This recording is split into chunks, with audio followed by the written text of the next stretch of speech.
All right, guys, what is going on? In this video, I'm going to cover the standing, well, bent over dumbbell rear delt fly. Apologize for the sweatiness. This is like the 20th video I've just shot, so probably won't be one of my last ones because I don't want to be on camera all sweaty. So, but other than that, let's get into it. So you're going to grab two dumbbells, okay? Right now, your core is going to be braced, okay? So before anything, core brace. Just like if you're doing a stiff leg deadlift or any type of deadlift, hinge back through your hips, okay? So while you're in this position, remember, rope wrap around your side, pulling your hips back so your spine's neutral, core is braced. From here, you're gonna grab these dumbbells, right? From here, think about pushing these dumbbells away from your body and back down, okay? Pull through your elbow and your pinky. What most people do is they get here and they come back, okay? Push these dumbbells away from your body more. Got it?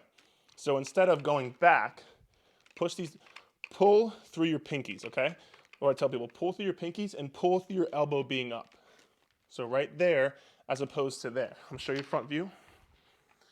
Bend over, out to the side, as opposed to back, okay? Push it away from your body. And again, your chest should be up. If you have a logo on your shirt, the wall in front of you should be able to see your logo, okay? Guys, that's the dumbbell bent over fly. Really sweaty. If you have a question, concern, I would love to help you. So please feel free to reach out to me.